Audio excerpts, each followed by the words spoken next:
Okay, how you guys? I'm trying to sit over here by the window and give my recording that way. Um, I don't know if I thought it looks on my side that when I get on YouTube, I'm able to see, I'm able to comment, but I have been getting things in my inbox that says that people can't get into that into my comment section. So I'm definitely going to try to work on that. Let me turn on the light a little bit because I see that I look a little, or maybe, just maybe if I turn down these blinds right here, that'll get, yeah, that's a lot better. That's a lot better because you don't get too much of the reflection of outside. Um, which I should know better. As you can see, the things are going in and out. But I did want to create a recording about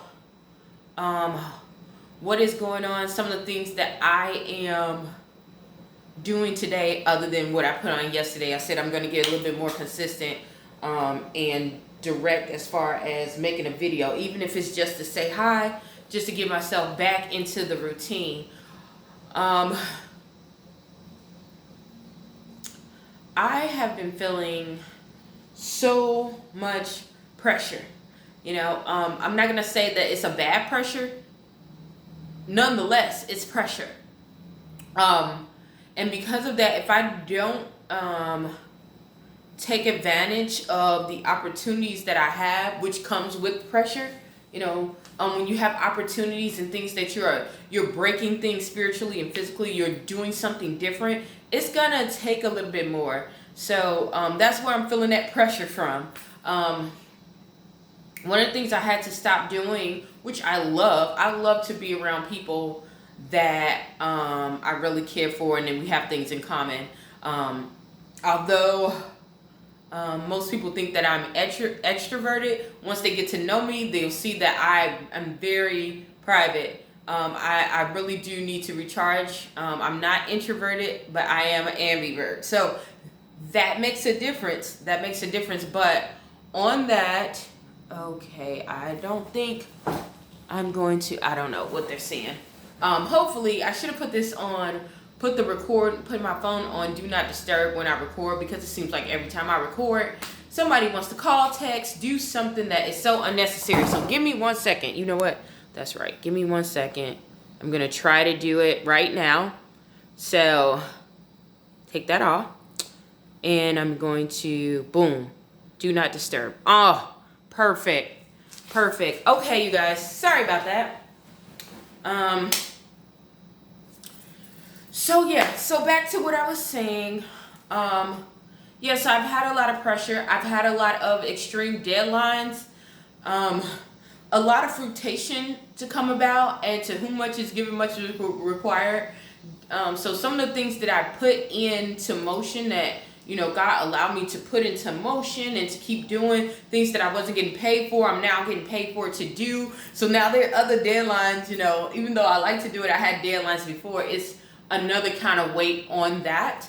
So definitely doing that. And I've also had pressures of, because of the deadlines, I'm not able to be around a lot of people, which I'm really grateful for, because like I said, I do need time to relax and just, recharge sometimes, being around, quite a bit of people. I used to be able to sometimes have both ends of the spectrum, like back to back to back.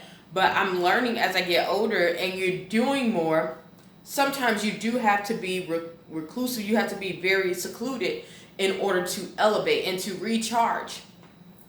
The people who are around you make a difference. If they're not going in the same direction as you, doesn't mean that they're a bad person. It could be your friend. You have to let it go, give them space so you can grow, because otherwise you're going to be sacrificing your time trying to tend to hanging out and doing things that you like to do with this person and you still enjoy, but you're going to always have in your head like, I need to do this, I want to do this. you're not going to be able to enjoy it because your mind is somewhere else. Your body is here and your mind is thinking about something else. So I had to be very, very, very, very, very, very honest and very direct as to what I put my attention to and how do I go about it, because it just doesn't work for me to even try to pretend. I'm not good at pretending. I don't try to pretend, okay? I'm not even good at lying, okay? That's why I tell the truth. Even if it's like gonna hurt or kill me, it's like automatic. I wish I could. Everyone has a sense of where they can lie, but like I said, I'm not a good liar. I'm not a good pretender, even when it comes to tasks. I'm a very high-driven person. Even when I was slowing down, you guys could see that. Or if I didn't have anything else, I wasn't getting paid for something, I had to do what my passions were, or otherwise I would feel like I was spiritually dying. So, and that feels painful than anything else. It felt painful than being stabbed. I've been stabbed before. And spiritually dying felt way worse. Way worse. To me, it felt worse than cancer. And I know some people feel different. My walk with cancer was different, but it felt different because it was like the inside, the real me was dying, not just the body, like aches and that kind of, and self-esteem and mind things, but like inside. So I have been just working on that, getting a little bit more routine. I really thank goodness. I thank God for my walk, my wilderness time, because it showed me the power of routine. I'm very much a spontaneous person. I do like certain routines, getting up in the morning, certain things that I do. I've always had that because I was trained that way as a young child. But I think if I didn't have that, I would definitely be that old spontaneous super. That's just my nature. I'm a risk taker. But as growing up, you have to understand, in order to be very effective, you have to tune in and to tap into one thing and then let everything branch out. And when I say tap into one thing, I'm not saying let everything else go and just focus on, just put more of your energy on that one thing. And if the other things are, the most important thing, the other things, if they are for you, they will come to you. They will be there. What is for you really is for you. Sometimes we lose that because we're getting different vibrations from other things or other sources like television and other people's views and other people's viewpoints, to the point where you can't even hear what God is trying to tell you to go into, because you have all these things in your ear. You have all these things.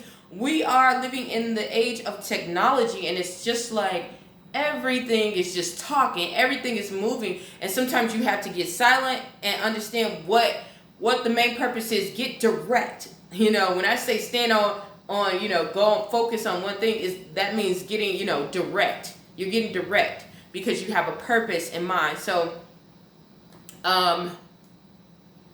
yeah, that's what I've been doing there. Also, I've had a couple of other opportunities. I can't really share in depth on that because God is still working on that, and He did not give me the authorization to open my mouth. And sometimes it's not the best thing, because there are people who wish death upon you,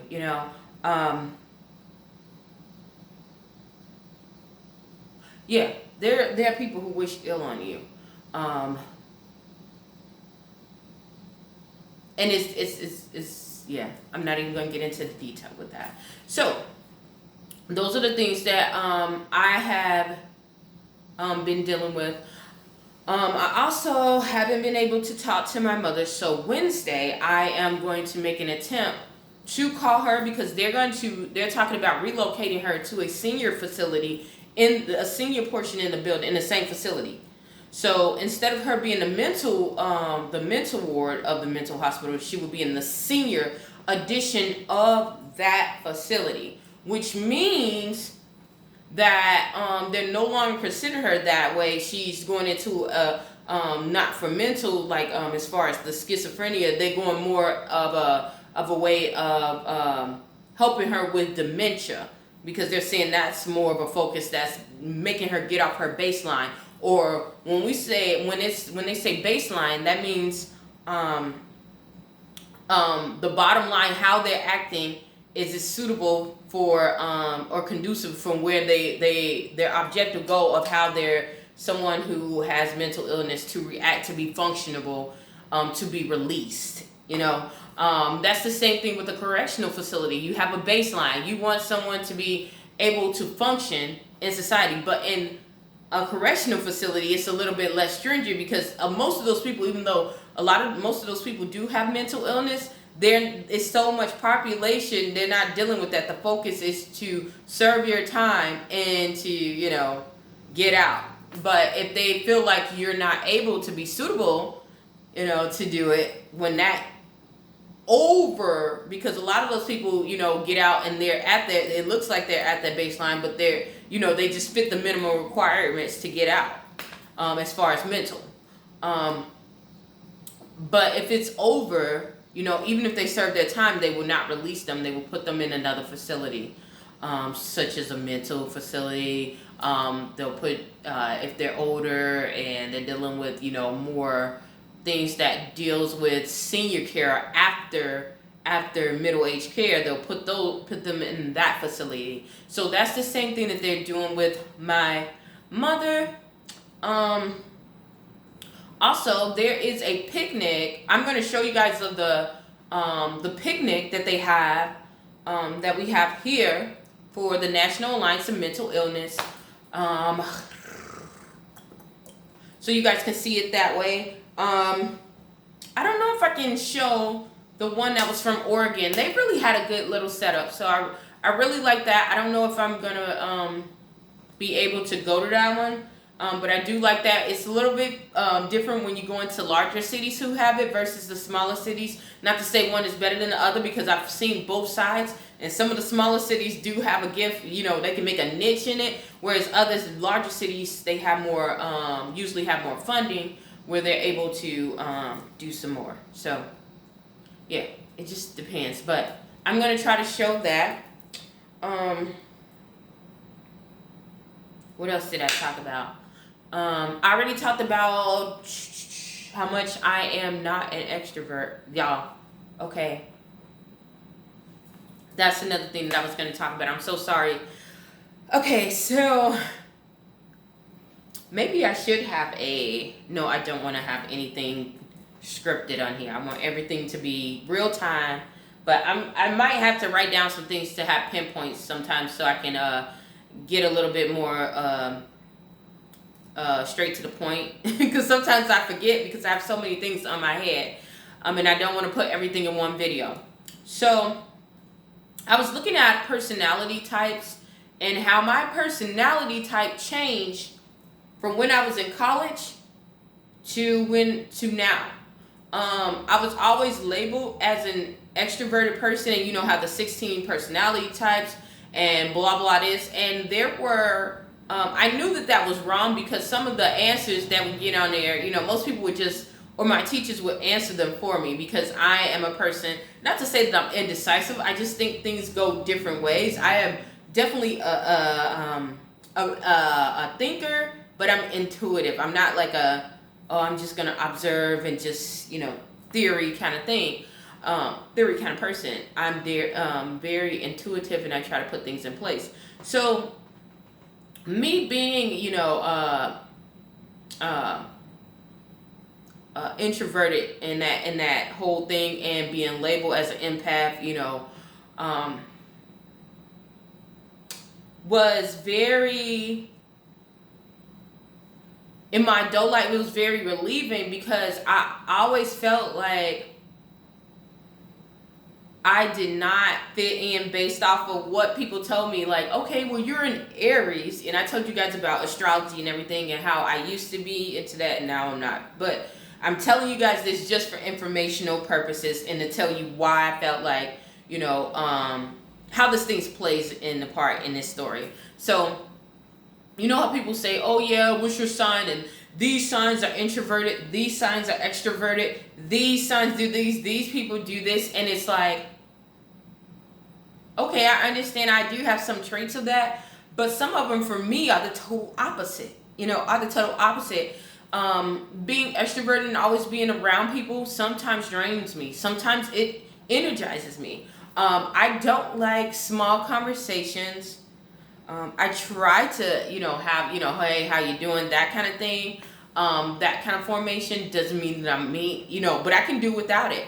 I can do without, how people had issues with the pandemic, and some people, had issues being secluded because they're extroverted. Nothing's wrong with that. It's nothing against that. There are also people who were having issues, when they were back out because they were introverted and they really liked being inside, and they didn't have that. So for me, that, when it was hurting other people, it was perfect for me because I got the best at this time.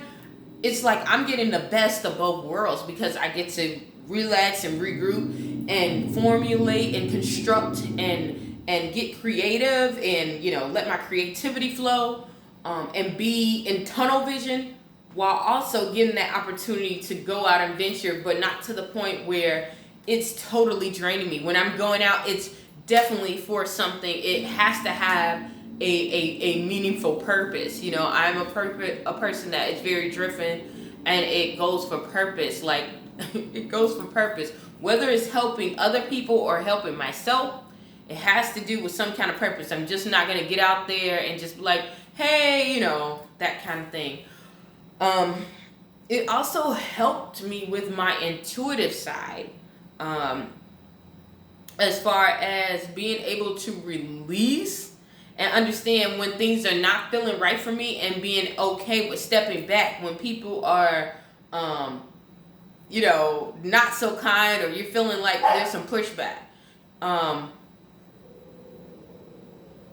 It gave me some time to just step back, versus if this was in normal time and we wasn't going through what we're going through, some things you would have to just deal with, and it would make me sometimes overthink and like, okay, I gotta break this down. I gotta put the little, people scenario box in and decipher and put little, put cubicles and put likes and dislikes and good traits and traits that are not associated or not compatible with my traits, and so I didn't really have to do that. I just had to get in there, listen to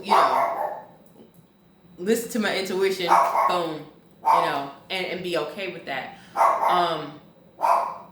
So most of my life it was always odd because I was always labeled as something that I was not. The only thing that I did remember that was good, that Luna, y'all, my dog is just barking. Come on, Luna. Come on. Come on.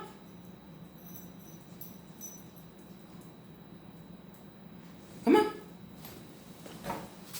Because you making too much noise. You can go and bark all later. Okay.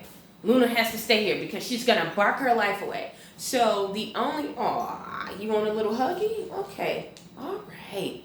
You want a little huggy? Okay, so the only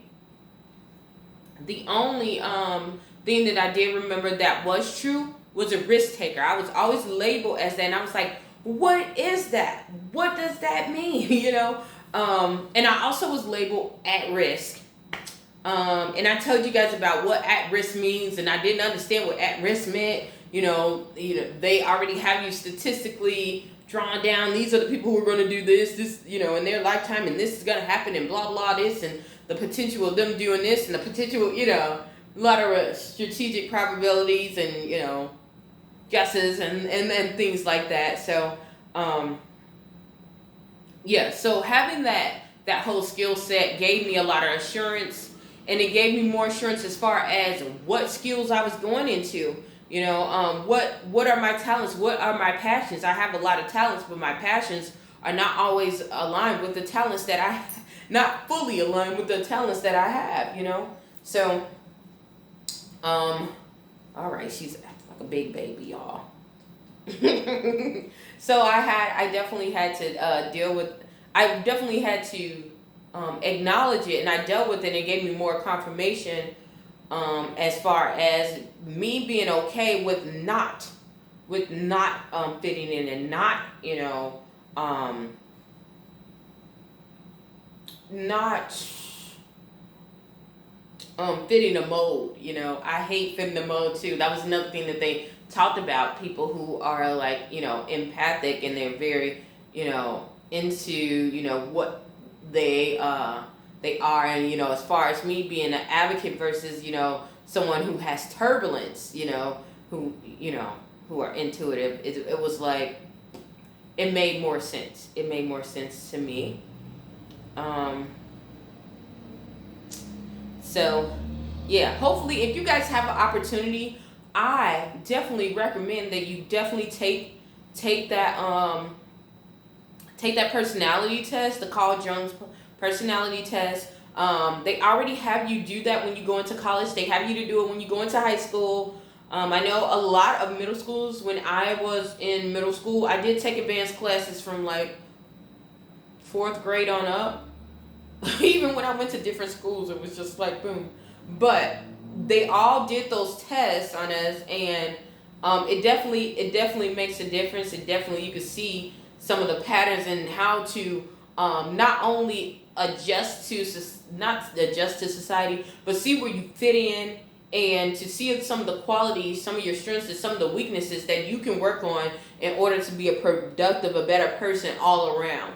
I didn't want to just know, what was going on, but with myself, I wanted to learn how to be a productive person, and where I was being led to, where God was leading me to. I wanted to be a better leader. I know that He was leading me to be a leader, so I wanted to be an effective leader. And for myself, being in leadership roles most of my life, it is very imperative to be, for me, look, for me, to be a great leader. You can't produce great leaders, because great leaders produce great leaders. And in order to be a leader, you have to be a follower. But in order to be a great leader, you have to be able to communicate with the people who you are leading or you are instructing, because they're going to give you the feedback as to how they like to be led.